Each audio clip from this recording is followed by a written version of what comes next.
Hi guys, it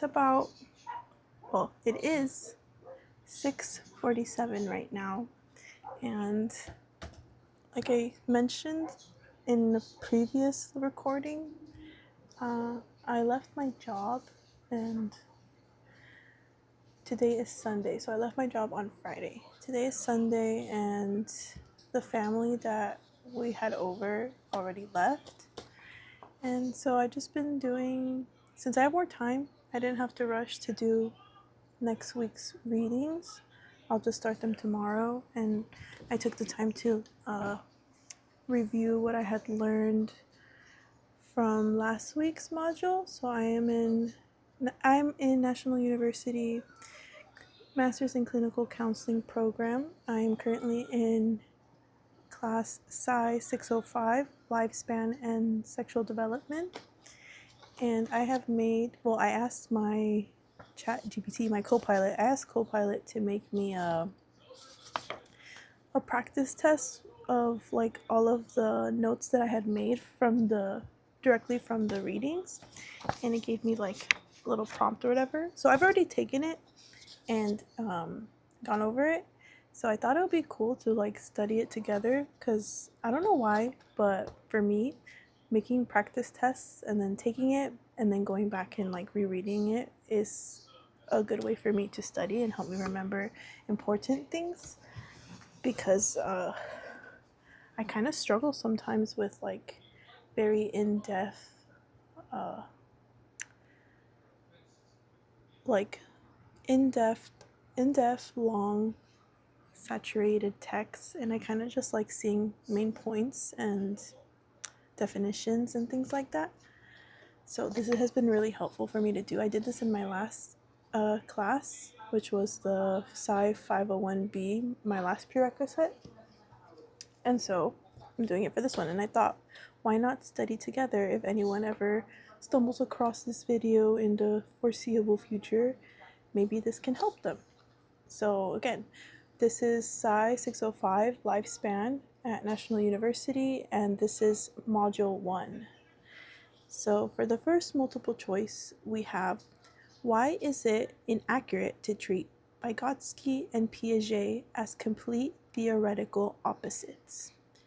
Is it A, their theories were identical, B, their critiques supported scientific dialogue, and Piaget later accepted some of Vygotsky's ideas, C, Vygotsky did not study cognition, or D, Piaget rejected all discussion of speech? So for this one, the answer is B. Their critiques supported scientific dialogue, and Piaget later accepted some of Vygotsky's ideas. They also had a very, I would say, professional relationship, despite the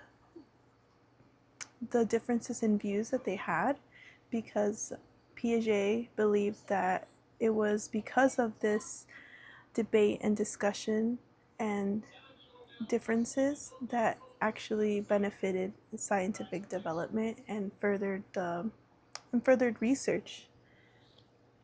So I really like that about them. They kind of realized that, hey, it's a good thing that people question, or that people want to expand things or change things.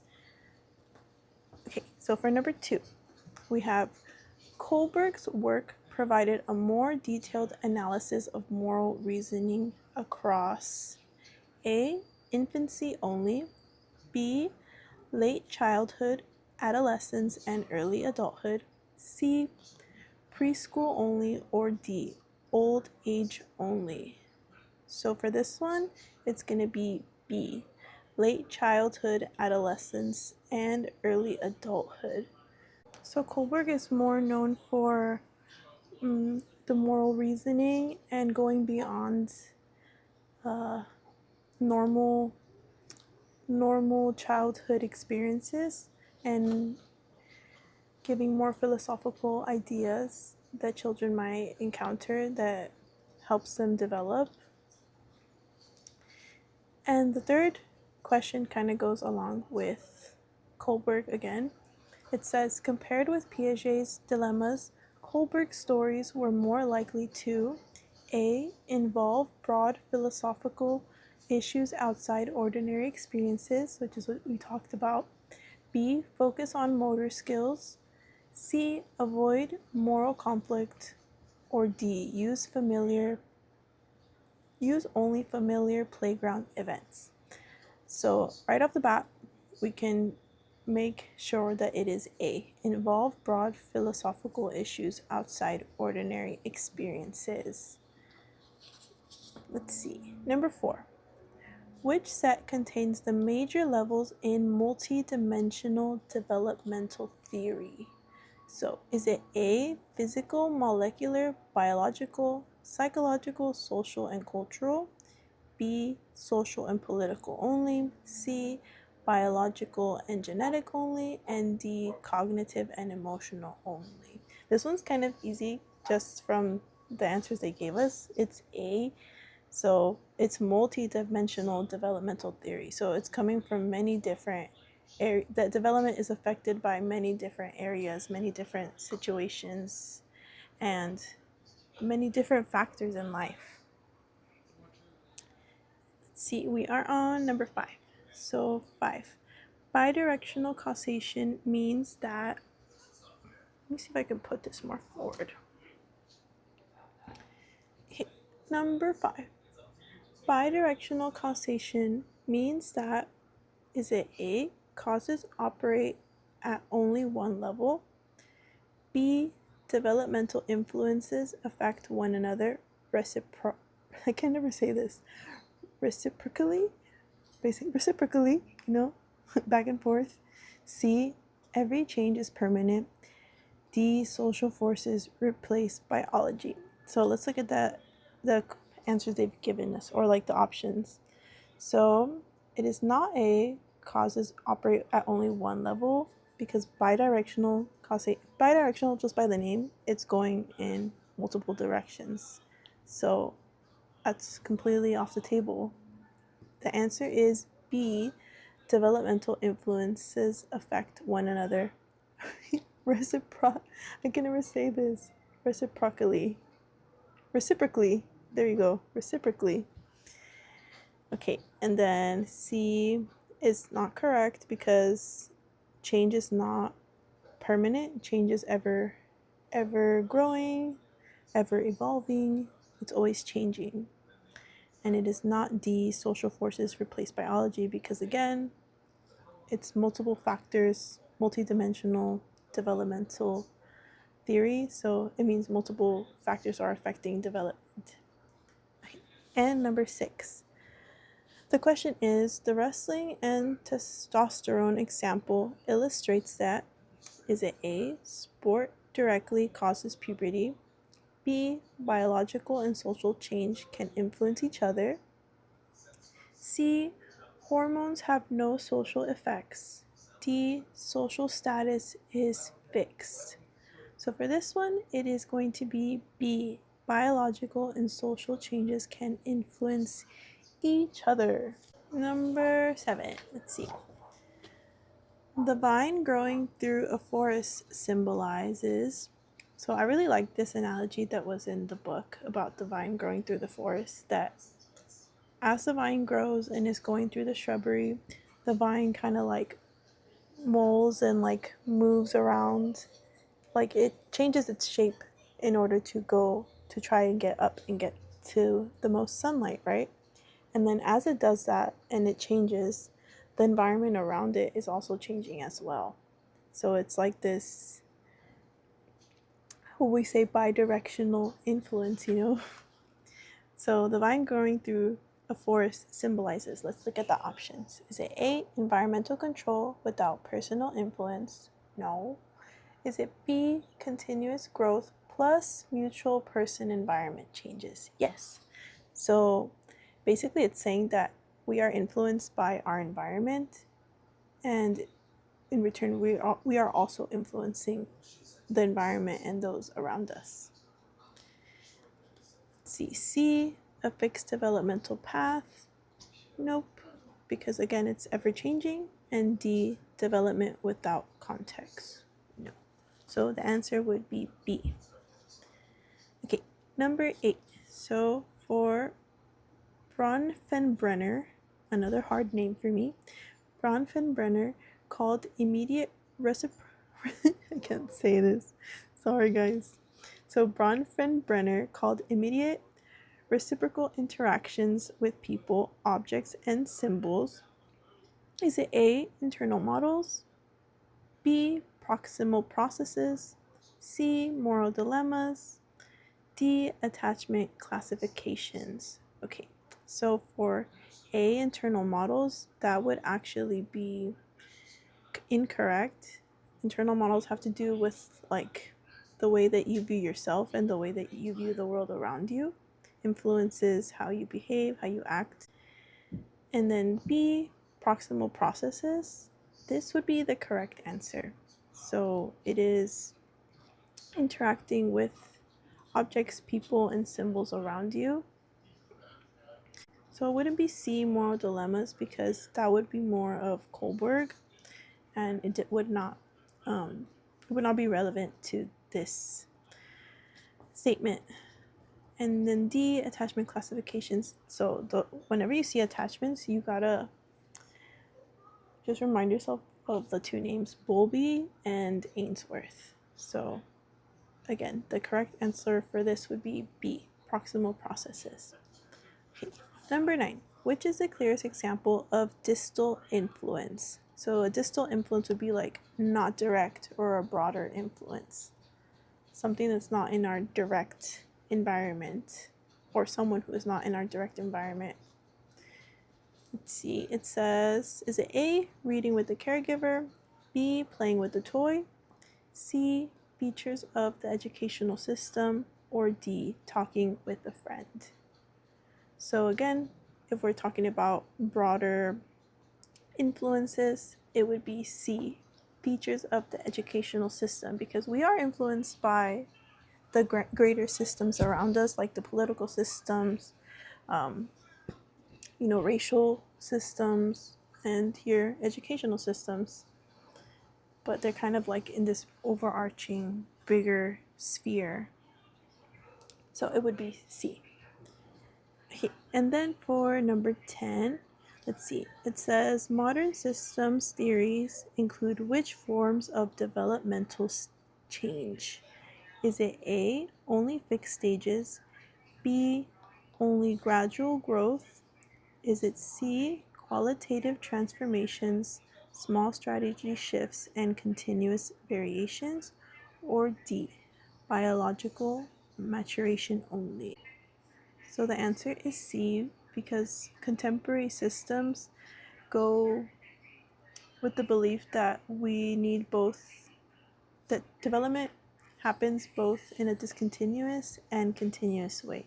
So there's like stages in during development that happened where like the change is plateaued, and then it's a very noticeable change, and that there are also stages where the change is ever growing, ever evolving, like gradually, like a mountain.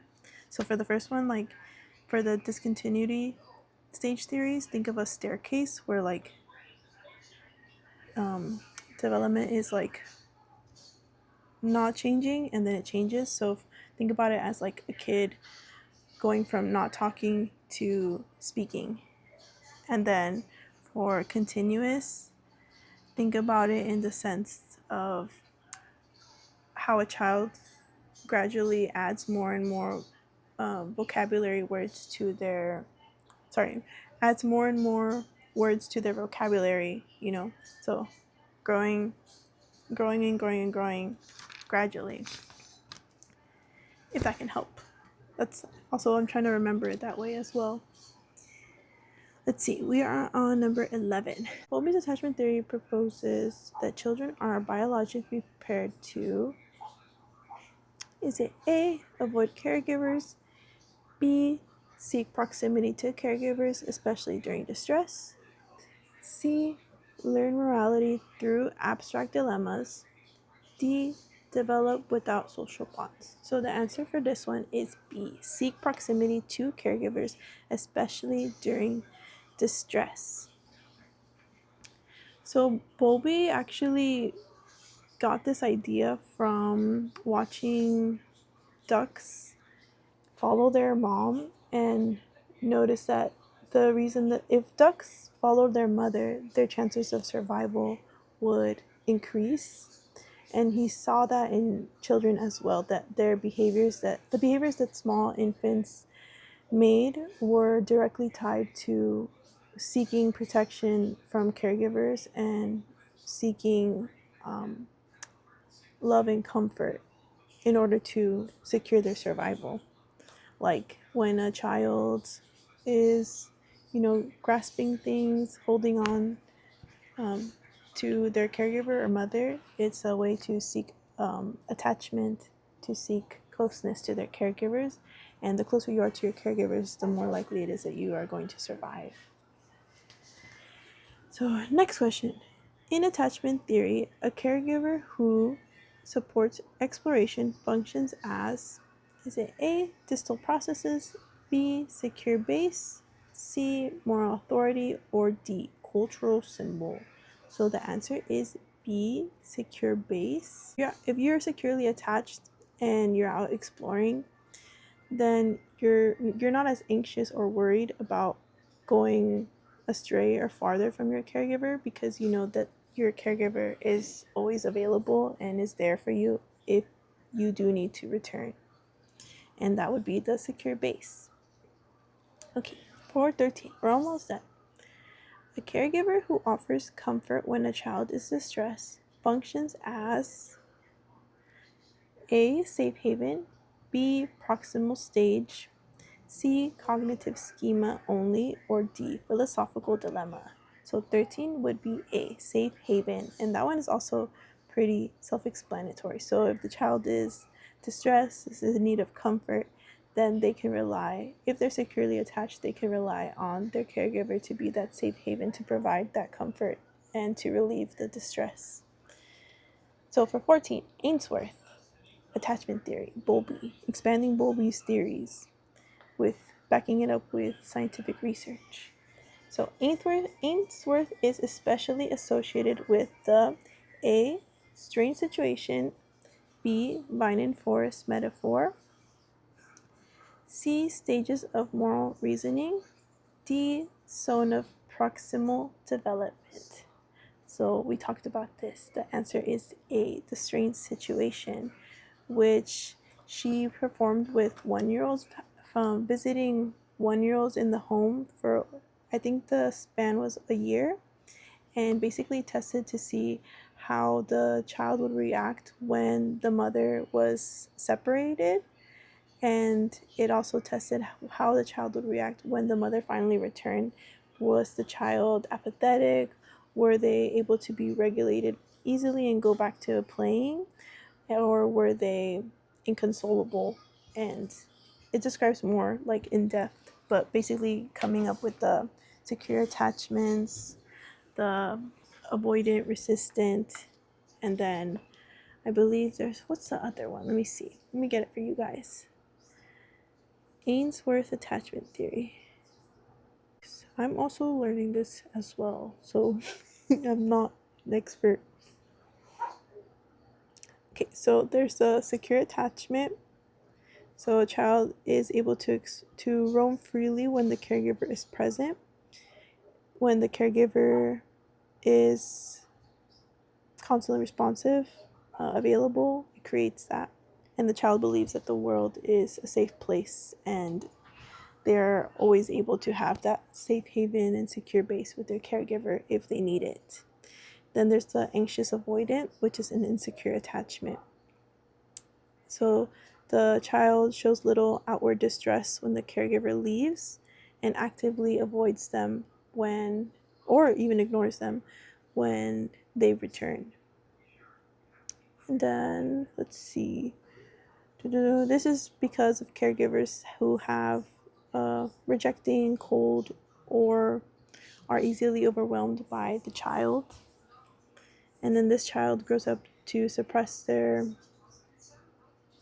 emotions, suppress their attachment behaviors to prevent further rejection. and they learn to strictly rely on themselves. That sounds like me right now. But I think I've healed and become more secure. And then the last one would be the disorganized, disoriented attachment. So let's see, child's behavior. A child would display confusing, contradictory, or repetitive behaviors, approaching the caregiver while looking away, freezing, or walking. Then the caregiver behavior. So the reason that the child would be this way is if the caregiver represents a source of both fear and reassurance. So it's a constant like night and day, black and white. So the child never knows what to expect. And this child ends up having a core belief where the person they are hardwired to turn to for safety is the person that also causes distress. So that is very confusing and, can affect how they have relationships in the future. So we just went over that together, and I'm happy because I was forgetting. Can't see. Where are we now? So it's getting kind of dark too. I need to hurry. So let's see. The strange situation examines attachment primarily through children's responses. Number 15. Is it A, abstract moral questions, B, brief separations and reunions with the caregiver, C, academic testing, or D, unfamiliar books? So we just talked about this too. It is B, brief separations and reunions with a caregiver.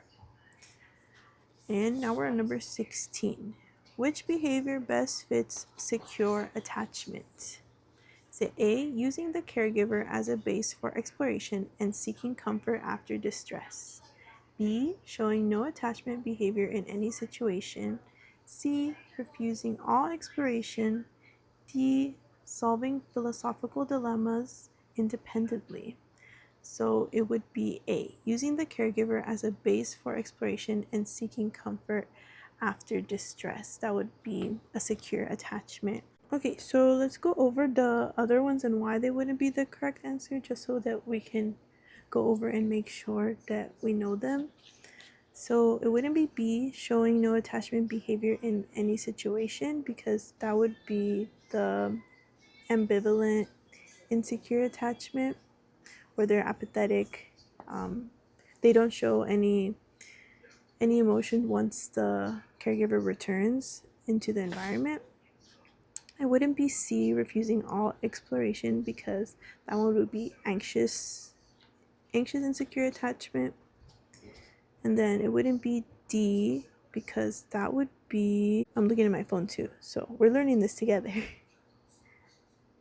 Yeah, it would be avoidant, anxious avoidant attachment, because the child adapts by suppressing their attachment behaviors to prevent further rejection, learning to rely strictly on themselves. Anxious avoidant attachment. Okay, let's go over number 17. Ainsworth's early classification included secure, avoidant, and is it A, ambivalent resistant, B, social cultural, C, bio ecological, or D, egocentric? So it would be A, ambivalent resistant. We just went over this. So for the strange situation, if the child had ambivalent resistant, they would be distressed when their parent leaves, but then when they come back, they would not show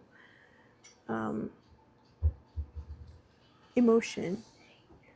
They would be pretty apathetic about their caregiver's return. And it wouldn't be B, social cultural, because that's Vygotsky. He had a social cultural theory of cognitive development. And then let's go over what that is, just so that we can study as well together. So the social cultural was for Vygotsky, and that is, learning is a deeply social process rather than an isolated individual journey.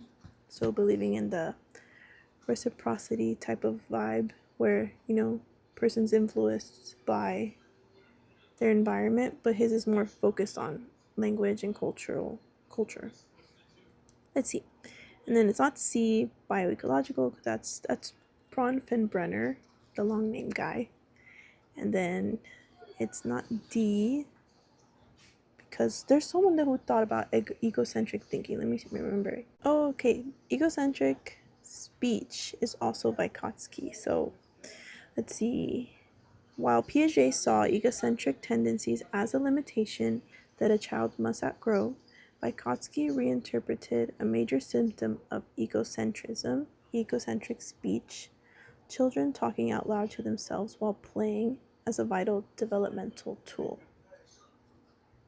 Cool. Okay. Let's see. He said basically that over time, that turns into an inner speech. The disorganized, disoriented category refers to A. A later added attachment classification marked by inconsistent or disoriented behavior. B. A stage in Kohlberg's theory. No. C. A type of proximal process. No. And then D. Vygotsky's view of speech. So we just talked about that. So it is not B. A stage in Kohlberg's theory, because that has to, we're not talking about developmental stages, and Kohlberg was about morality and things like that. Morality in children's development. So we're not talking about that right now. We're talking about, with disorganized, disoriented, we're talking about specifically attachment theories. And so it's not C, a type of proximal process, because again, that was Bronfenbrenner also talking about development stages. And then it's not D, Vygotsky's view of speech, because that's talking about egocentric speech that we talked about. It is definitely A later added attachment classification marked by inconsistent or disoriented behavior. Okay, number 19.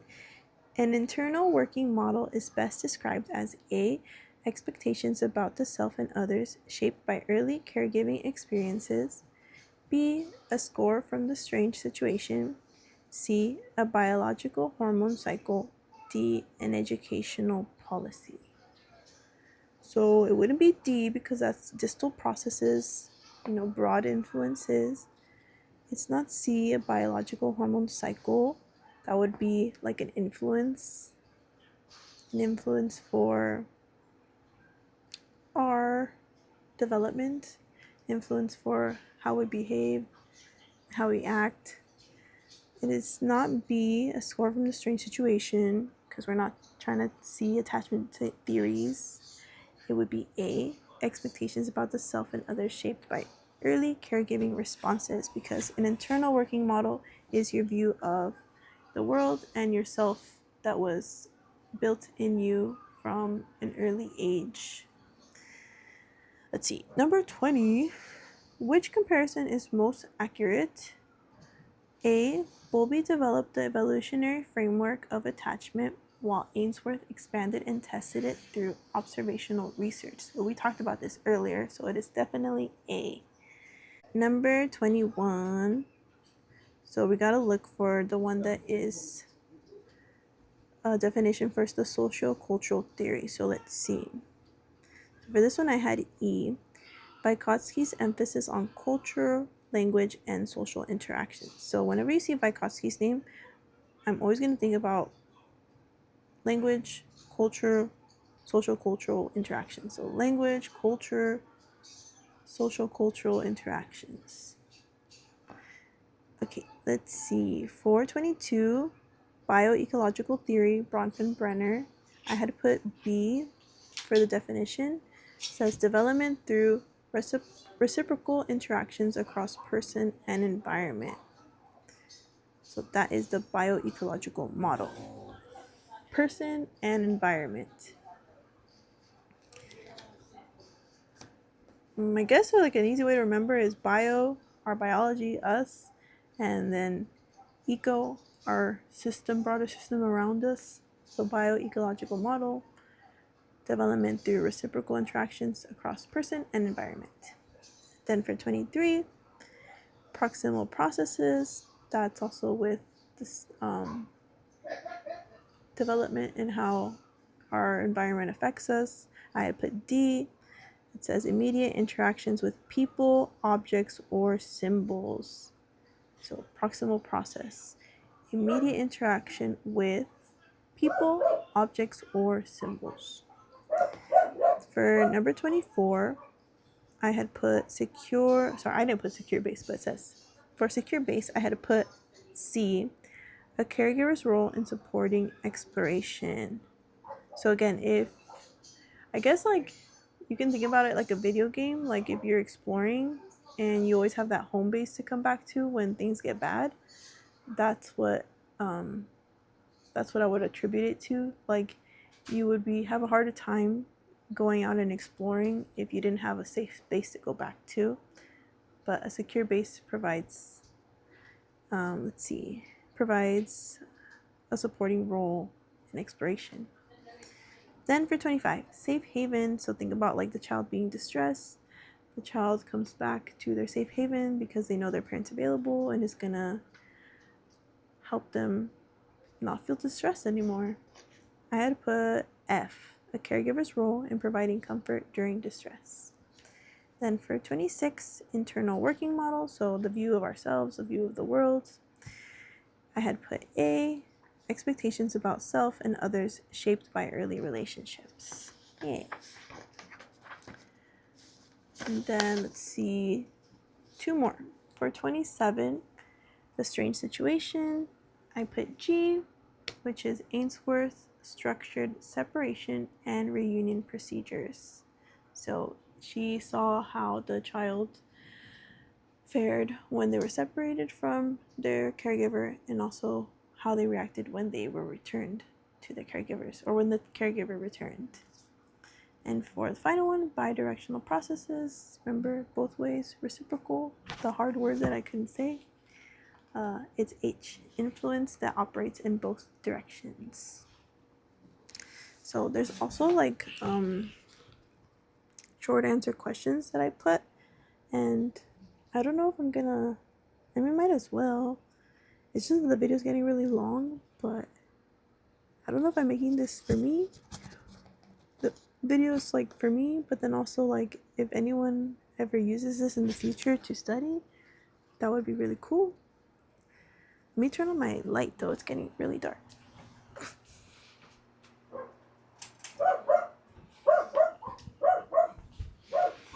Okay, so sorry if you hear my neighbor's dogs barking. So let's see.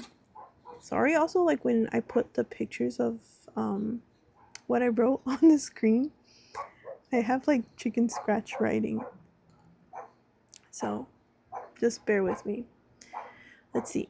It says, explain how Bowlby's theory links attachment behavior to survival. So think about the ducks, and the reason that like ducks are so attached to their mom is because if you're attached to your mom, if you're close to your caregiver, your chances of survival are gonna be pretty high. So Bowlby believed infants are biologically driven and prepared to seek closeness in order to survive. Especially driven by fear, distress. Especially during fear and distress. Proximity supports safety and survival. Let's see, number 30. Describe the differences between a secure base and a safe haven. So think about secure bases as like, always think about exploration and feeling safe to explore. And then safe haven, think about it as like when you're feeling distressed or anxious, that someone is there to help relieve that. So I put secure base supports exploration. Child can rely on caregivers. Availability. Safe haven is the comfort and protection the caregiver provides when child is distressed. So secure base, caregiver is available, and then safe haven, caregiver is there to provide protection and comfort. 31. Explain how Ainsworth's work extended Bowlby's attachment theory. So again, remember Ainsworth, she provided actual scientific research to back Bowlby's theories. Through systemic observations, she did the strange situation where she she followed 1-year-olds for a whole year in their home environment. She studied them. Sorry, not she didn't just follow them. That'd be weird. But yeah, through systemic observations, the strange situation test, her research identified patterns in children's separation, reunion, comfort seeking, and exploration. 32. Compare attachment theory with Vygotsky's social cultural theory. So remember, Vygotsky, always think about language, think about social interactions, think about cultural influences. Identify one similarity and one difference. So both attachment theory and Vygotsky's social cultural theory emphasize social relationships as important to development.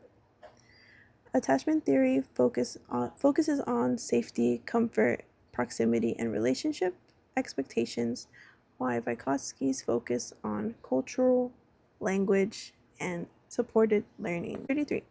Explain how caregiver-child attachment can be understood as a bidirectional process. So, if a child signals need through behaviors like crying, clinging, or approaching, and the caregiver responds. The continued responses from the caregiver shape the child's later behaviors and expectations. So, each participant affects the other. So, the child is affecting the parent or caregiver by eliciting a response from them. And because the caregiver is responding and being available, that is shaping the child later on in life, or later, to build patterns, to recognize that the parents are available, and later it shapes their behavior, their attachment styles, the way they see the world, their internal working model. So each side is influenced and affected. Number 34, contrast Kohlberg's study of moral reasoning with Ainsworth's study of attachment behavior. So we're going to contrast. Kohlberg studied reasoning about broad moral dilemmas, like things that weren't typical in childhood, and it was across older age groups. Ainsworth observed young children like babies, so Ainsworth observed young children's behavior during separations and reunions to examine attachment patterns. So Ainsworth researched babies and their attachment patterns during separations and reunions. Kohlberg studied reasoning about broad moral dilemmas and was working with across older age groups. Oh, actually, not last one. I think there's a couple more. Never mind. Okay, so during play, a toddler explores unfamiliar toys, checks back with a caregiver, becomes upset when their caregiver leaves, and is comforted at reunion. Identify the attachment pattern most consistent with this behavior and explain your reasoning. So this child seems to have a secure attachment. Parent is secure based, shows distress at separation, which is normal, and they accept the comfort when the caregiver returns. Let's see. This is going to be another scenario. A caregiver responds inconsistently to an infant's distress. Explain how attachment theory could analyze the child's developing expectations without treating the outcome as unchangeable. So, if a caregiver is inconsistently available, that could contribute to a child having uncertain expectations about caregiver availability and an ambivalent resistant pattern, like they're going to learn to handle things on their own because they never knew when they were going to be cared for. Attachment patterns influenced by experience and should not be treated as fixed destiny. So attachment patterns can always change. I'm an example. Like, I had a much more anxious, insecure attachment when I was younger, and now I am leaning more towards a secure, where I feel